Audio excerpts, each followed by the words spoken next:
venía a continuar con mi tema de la España, de la crisis del antiguo régimen y de la implantación del Estado liberal. Y bueno, vamos a hacer un parón un poco en lo que es la historia convencional, en, digamos, contar la historia cronológicamente, y vamos a hablar un poco del tema económico y el tema social de la España de principios del siglo XIX. Que bueno, es importante porque va a marcar todo el siglo y mucho más que el XIX. Va a seguir un rumbo no del todo positivo durante el siglo XX también, y va a ser la causa de muchos de los problemas de España, ¿no? ¿Qué panorama tenemos cuando se proclama la Constitución, Fernando VII y toda esa movida de la que hemos estado hablando estos días? Bueno, España es un país muy atrasado económicamente. Es un país con una agricultura muy ineficiente. Es un país prácticamente sin industria. Es un país donde las clases campesinas, no voy a hablar obreras porque no había obreros, no había fábricas, no había obreros, no había trabajo en las ciudades, por decirlo así. Las clases campesinas viven en la miseria, viven en una miseria, en una situación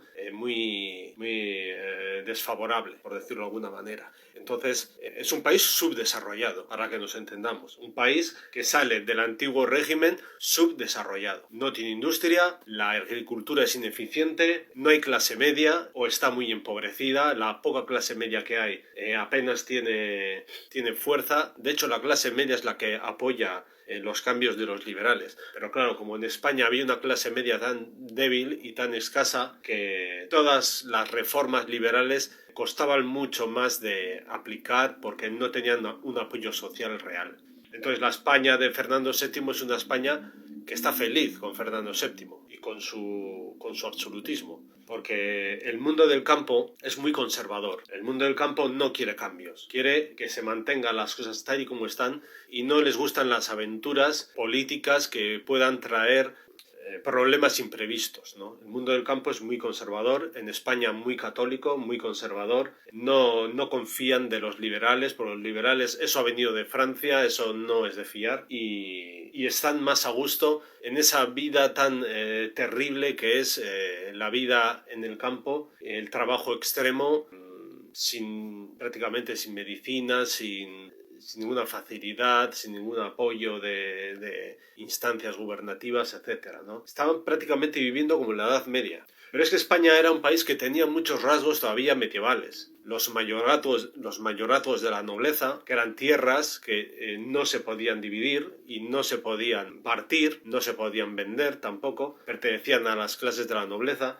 Mayorazgo es una cosa que se hereda del siglo XIV, para que vayamos haciéndonos a la idea de lo atrasado que está este país. Luego, por otro lado, están los bienes de manos muertas de la Iglesia, que eran también inmensos territorios de la Iglesia, también que venían acumulando desde la Edad Media, que estaban abandonados, que no eran trabajados, no tenían nada, pero como eran de la Iglesia no se podían tocar, estaban abandonados, ¿no? Los bienes de manos muertas los llamaban.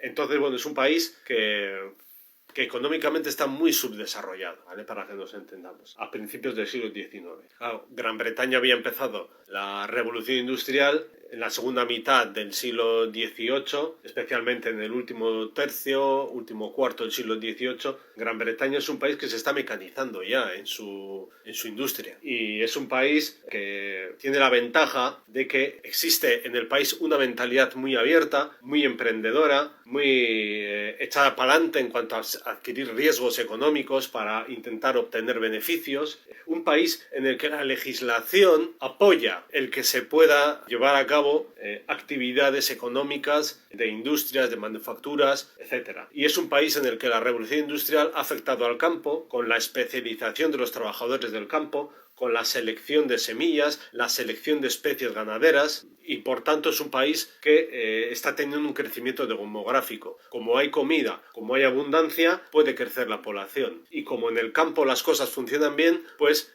se puede dar el paso siguiente hacia la industria en la ciudad, que va a ser fundamentalmente en un primer momento la industria textil en Gran Bretaña. Van a inventar una serie de máquinas, la Spinning Jenny en 1763, pero unos años antes se había inventado la máquina de vapor por James Watt en 1755 y iban surgiendo inventos que estaban revolucionando la producción. Es decir, tú cuando tienes una máquina ya no dependes de la fuerza humana para realizar un trabajo. Puedes poner a la máquina a trabajar que no se va a quejar. Es decir, utilizando la fuerza de las energías de fenómenos naturales, como puede ser el vapor, la máquina de vapor u otros, no se me ocurren, ¿no? Pero bueno, el molino se venía utilizando desde mucho tiempo antes. Tú tienes ahí una máquina que está trabajando, a nadie le importa, la máquina no se queja, pues a trabajar. Gran Bretaña multiplica como por 100 la producción de textiles en unos años, en unos cuantos años, ¿no? Como por 100. Entonces, la revolución que significa eso en la economía es extraordinaria. Luego de Gran Bretaña se va a extender a otros países, ¿no? Pero va a empezar en Gran Bretaña. Y España va a ser un país que no va a coger esa vía tan rápido, ¿no? No lo va a ver. No van a tener visión para darse cuenta de que eso va a cambiar el mundo, y lo cambió. Y hoy vivimos en un mundo post-revolución industrial. Hay dos mundos, el anterior a la revolución industrial y el posterior. El anterior a la revolución industrial es un mundo rural, no hay otra. Y el posterior es el mundo en el que ya se han mecanizado los trabajos en el campo, con las cosechadoras, las segadoras, los tractores. Ahí se inventan una serie de máquinas que permiten un trabajo en el campo mucho más desahogado, por decirlo de alguna manera. Y lo más importante es que una sola persona en un tractor puede hacer el trabajo que antes hacían 100 campesinos. Entonces, ¿qué ocurre? Que la mano de obra excedente en el campo lo que tiene que hacer es irse a la ciudad a trabajar en las industrias urbanas. En España todo eso va a tardar mucho en llegar, Para que nos hagamos una pequeña idea, la primera industria que hubo en España fue la industria textil, igual que en Gran Bretaña. La textil suele ser la primera industria, que es la catalana, la textil catalana. Pero va a ser ineficiente también, va a ser poco competitiva con el Reino Unido, por ejemplo, que cuando la industria textil catalana se empieza a poner al día, el Reino Unido ya les lleva una instancia del copón, ¿no? En cuanto a productividad, en cuanto a calidad del producto, etc. La industria catalana va a sobrevivir simplemente porque está subvencionada, protegida por el Estado español, si no, no habría sobrevivido. Y de hecho, en esa supervivencia, el Estado español se carga otras industrias textiles de la península ibérica, como son la castellana y la andaluza. Había otros focos en la península donde estaba surgiendo una industria textil, pero el gobierno español decide que hay que priorizar la catalana, y en esa priorización pues se carga a las otras industrias de la península, y la industria catalana va a ser una industria que siempre va a estar un poco como un enfermo crítico, ¿no? Que va a estar siempre ahí, hay que ayudarla, hay que aranceles, ayudas, proteccionismo, no va a poder sobrevivir por sí mismo. Entonces, bueno, la primera industria, como ya veis, es una industria que no tiene mucha... No es próspera, no es una industria próspera. Y, de hecho, durante todo el siglo XIX va a tener momentos buenos la industria catalana, pero va a tener momentos de sacar el desfibrilador para resucitarla, ¿no? Porque se moría. Y hay muchos aranceles, hay muchas leyes, el arancel Figuerola, el arancel Cánovas, ¿no? Que pretenden un poco darle oxígeno, porque si no se muere. La guerra de secesión americana le causa mucho problema a la industria catalana, porque el algodón que venía de América deja de venir. Bueno, tiene una serie de problemas que complican la industria catalana. Hay otra industria en la primera revolución industrial, que es la siderúrgica, la producción de acero. En España se va a intentar. ¿Cuál es el problema de España? Pues que España tiene un carbón que es de muy poca calidad. Los carbones que hay en España son de poca calidad para la industria siderúrgica. El hierro es mejor. España tiene buen hierro y lo va a estar exportando durante buena parte del 19. Pero el carbón no es bueno. Y le va a costar a esta industria respichar, coger fuerza, ¿no? De hecho, no va a coger fuerza hasta finales del siglo XIX. Ya, fijaos el tiempo perdido. La primera industria siderúrgica se va a centrar en Málaga. Ya en época de Fernando VII, VII en 1830. Hay 2 minas que están produciendo hierro y ahí en Málaga mismo se está produciendo acero, pero no es una industria que sea rentable y va a tener que cerrar. La siguiente industria siderúrgica va a ser en Asturias, en Mieres, va a haber otra planta siderúrgica en 1848, joder, se me van las fechas. Pero la única que va a tener realmente éxito va a ser a finales de siglo la vizcaína, los Altos Hornos de Bolueta.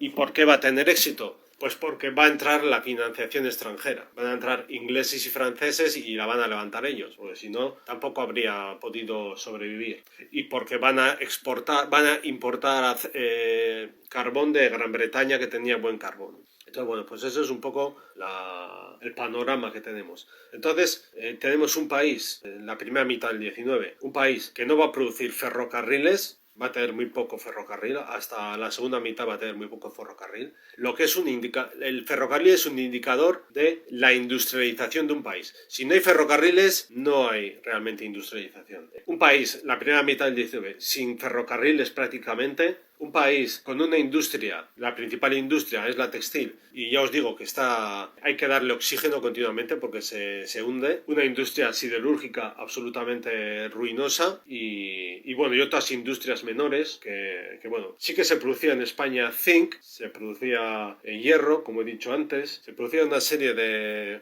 metales que eran valiosos, se exportaban también. En el campo había una huerta mediterránea fundamentalmente, en todo lo que es la costa levantina, hacia el interior, adaptada a los suelos más secos del interior de la península, fundamentalmente trigo, vid y olivo. Esa es básicamente la agricultura española. Pero pronto se va a introducir en Valencia la huerta de la naranja. ¿Por qué? Bueno, pues es porque la tierra lo permite, ¿no? Incluso en Canarias van a introducir el tabaco, el plátano, va a introducir también nuevas plantaciones, ¿no? Pero, insisto, durante el siglo XIX no hay clase media, no hay realmente una clase boyante, económicamente próspera, que pueda invertir en la creación de industrias, por tanto no va a haber una industrialización real. España no se va a industrializar en el siglo XIX, va a tener una industrialización muy superficial, pero porque no hay clases que puedan financiar esa industrialización. ¿Por qué? La mentalidad en España sigue siendo una mentalidad muy aferrada al antiguo régimen, ¿no? A las costumbres del antiguo régimen. La nobleza, que es la que tiene la tierra y que tiene el dinero, no quiere arriesgarse en ese tipo de empresas, ¿no? En ese tipo de riesgos industriales porque ellos viven bien, ellos lo que les gusta es salir a caballo, cabalgar por sus campos y si hay guerra, pues ir a la guerra. Pero no es realmente una clase que tenga inquietudes hacia la economía, aunque podrían ganar muchísimo dinero con eso, pero bueno, da igual, no quieren arriesgarse. Luego, la mentalidad católica tampoco ayuda, porque para el catolicismo, el que invierte dinero para ganar dinero, o sea, el que tiene cierta ambición monetaria o de enriquecimiento, es un usurero y va a ir al infierno. Así que la mentalidad tampoco ayuda a nada. Entonces, el país va a quedar estancado en una economía del antiguo régimen por muchas décadas, ¿no? Va a costar despegar. Finales del siglo XIX, pues bueno, va a haber nuevas, pues eso de la siderurgia, la introducción de nuevos cultivos, pero sobre todo para la exportación, pero no va a tener mucho éxito. España no se va a industrializar todavía. Luego las tierras están en manos de la nobleza, que no quiere soltarlas, que no quiere deshacerse de ellas. Entonces eso también no ayuda a nada, porque si no hay revolución agrícola, no hay revolución industrial. Primero tiene que haber una revolución agrícola para que haya una base poblacional de alimentación para que pueda despegar la revolución industrial de la ciudad.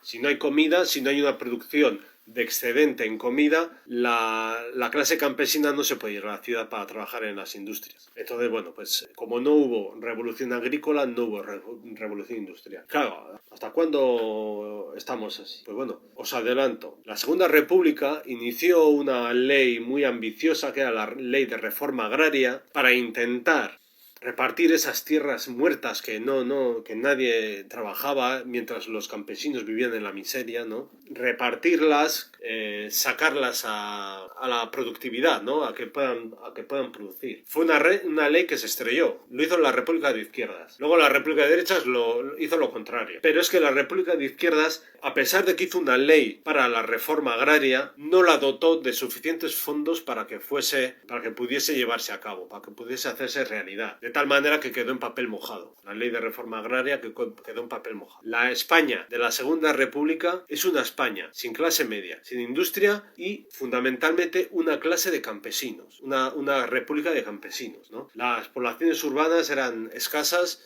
y seguía siendo un país muy rural. Estamos hablando de mediados del siglo XX, ¿eh? ¿Cuándo se industrializa España? Pues durante el franquismo. Cuando los tecnócratas en tiempos ya a finales de los 50, ya durante los 60 y los 70, empiezan a liberalizar el mercado y a invertir en lo que es la industria y todo eso, y el franquismo apoya esas medidas. Es cuando se produce todo el éxodo del campo a la ciudad, ¿verdad? Todos tenemos abuelos o bisabuelos que vinieron de un pueblecito de Burgos o de Extremadura, ¿no? Entonces, ese es el momento en el que se empieza a industrializar España. Cuando muere Franco, España es la 8ª potencia industrial del mundo, solo para que lo sepáis. Y no solo eso, sino que durante el franquismo es cuando se crea la clase media española. Antes no había clase media, o era muy escasa. Se crea la clase media española, y eso es lo que permite la industrialización. Porque sin clase media no hay industrialización, no hay liberalismo, no hay constituciones y no hay progreso. La clase media, la que articula la clase alta con la clase baja, la que sirve un poco para atemperar esas diferencias, es la clase que le aporta prosperidad a un país, ¿vale? Entonces, bueno, llego hasta aquí llegamos, ya hablaremos un poco más de esto a medida que avancemos en el siglo, pero de momento, para hacernos una idea de la España de Fernando VII, una España donde el 90% de la población era muy miserable, no tenía nada. Vivían en el campo, en unas condiciones extremas, de 5 hijos se te morían 2 antes de los 10, y vamos, que una pulmonía, una gripe, una infección te podía matar. No había medicina, te podía matar. Es decir, una sociedad que vivía prácticamente en la Edad Media. Pues nada, ya he terminado por aquí. Venga, hasta luego, gracias.